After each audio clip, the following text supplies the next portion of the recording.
कंगना रनावत जी चूँकि एमपी बन चुकी हैं और पार्लियामेंट के प्रिविलेजेस भी हैं। अगर पार्लियामेंट चाहे तो उसको अपने हिसाब से भी इस मैटर को संसद में बुलाकर इसको टैकल्स कर सकती है, क्योंकि काफ़ी गंभीर मामला है। किसी भी संसद को इस तरह से पब्लिकली उसको उसके ऑफिस को मिसयूज़ किया गया है। साथ ही साथ क्योंकि मैंने सुना था कि उसने जब थप्पड़ मारा था तो कुछ गंदे शब्दों का ही प्रयोग किया गया था। तो ऐसी स्थिति में 499 जो डिफेमेशन का अपराध है ये भी बनता है। देश की जानी मानी अभिनेत्री और मौजूदा सांसद जो कि अब सांसद बन चुकी हैं कंगना रनौत के ऊपर चंडीगढ़ एयरपोर्ट पर एक महिला सिक्योरिटी गार्ड ने उनको थप्पड़ मार दिया और इस दौरान गाली गलौज करने का भी आरोप जो है वो कंगना रनौत की ओर से लगाया गया है।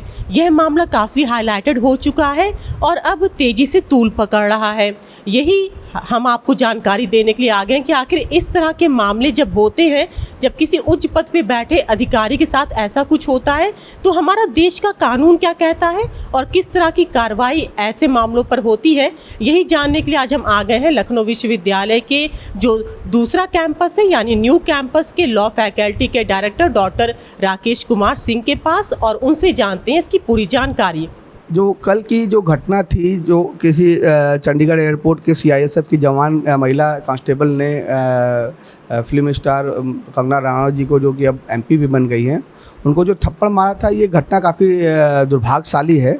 जहाँ तक लॉ का प्रावधान है तो लॉ इस पर एकदम क्लियर है। सेक्शन 350 भारतीय दंड संहिता 1860 की धारा 350 जो है वो इस बारे में स्पष्ट प्रावधान करती है कि अगर कोई भी व्यक्ति जो कि किसी दूसरे को जो है या तो इंजरी या फियर या अनाउंस कारित करता है अपने आपराधिक बल के द्वारा, तो ऐसी स्थिति में जो वो इस धारा के अंतर्गत पनिश किया जाएगा, जिसके लिए कि मैक्सिमम पनिशमेंट जो है वो 3 महीने की है और 500 रुपये जुर्माना प्लस चाहे तो वो दोनों ही पनिशमेंट को लगाया जा सकता है इसमें।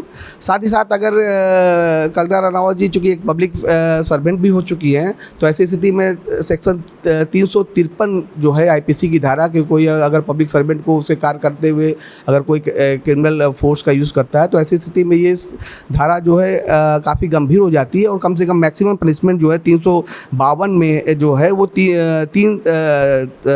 2 साल का पनिशमेंट है और फाइन भी इसके साथ दिया गया है। इसके अगर आप चाहें तो सेक्शन 323 के तहत चोट के लिए भी चोट इंजरीज को 323 में परिभाषित किया गया था। उसमें भी चाहे तो पुलिस चाहे तो इस पर धारा लगा सकती है, क्योंकि वो उसने थप्पड़ मारा था तो ये चोट का भी मामला बनता है, जिसके लिए कि 323 में 1 साल की सज़ा का कारावास या फिर फाइन को भी किया गया है।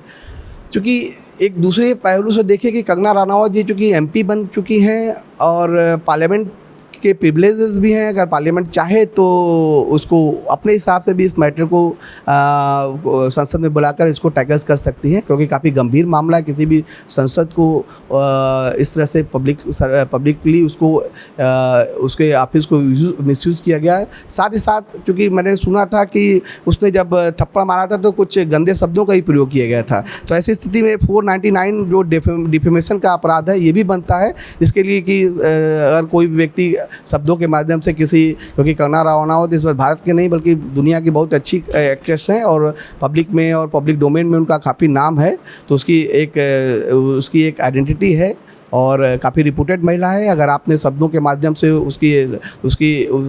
उसे डिफेम किया है तो ऐसी स्थिति में सेक्शन 499 के तहत ये अपराध है और 500 में इसकी सज़ा लगभग 2 साल की, मैक्सिमम सज़ा 2 साल की है, प्लस फाइन भी हो सकता है और शायद दोनों भी हो सकता है।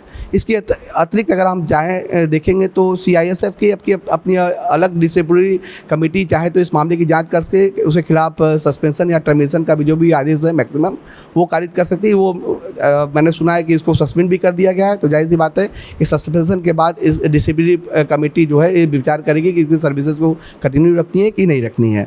तो कुल मिला के ये घटना काफ़ी दुर्भाग्यशाली है और लॉ में काफ़ी स्पष्ट प्रावधान इस संबंध में बनाया गया। सर, यानी कोई भी उच्च अधिकारी को अगर कोई भी थप्पड़ मारता है तो उस सभी पर यही सेम नियम ये सिर्फ कंगना रनावत जी के लिए ये सेक्शन नहीं है, बल्कि सारे जो भी व्यक्ति, चाहे वो ऑर्डिनरी पर्सन भी हो, अगर कोई व्यक्ति अगर ये कोई ऑर्डिनरी पर्सन भी रहता, कंगना रनावत जी के अतिरिक्त अगर कोई व्यक्ति रहता, तो उसके साथ भी सेक्शन 50 और 499 ये सभी चीज़ें उसके साथ भी रहती है। ये कॉमन सेक्शन है जो सब पर अप्लाई करता है। कंगना रनावत जी चूँकि अब सांसद हो गए, तो पार्लियामेंट्री प्रिविलेज वाला जो पूरा जो प्रावधान है उनके ऊपर स्पेशल अप्लाई करेगा, जो कि कॉमन मैन पर नहीं करता है।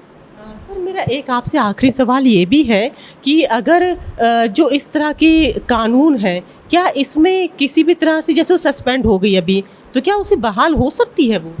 देखिए, चूँकि डिसिप्लिनरी प्रोसीडिंग का अपना एक अलग कार्रवाई होती है। अब चूँकि अब मैंने जहाँ तक सुना है कि एफआईआर भी दर्ज हुआ है, तो अब ये देखना इंटरेस्टिंग होगा कि पुलिस ने 350 में या 323 में किस धारा में उनके खिलाफ एफआईआर दर्ज किया है। तो जिस धारा में एफआईआर दर्ज किया था, उस धारा में जो इन्वेस्टिगेटिव ऑफिसर है वो उस पर पूरी प्रोसीडिंग करेगा और जो एविडेंस है उसको कलेक्शन करेगा, और उसके बाद ये देखा जाएगा कि किस परिस्थितियों में और कैसे उन्होंने ये चार्जेस, जो अपराध क्या है, कलेक्शन के बाद ये फाइनल रिपोर्ट पुलिस सबमिट करेगी। उसके बाद ही देखना होगा कि ये कौन सा इनके खिलाफ अपराध बनता है।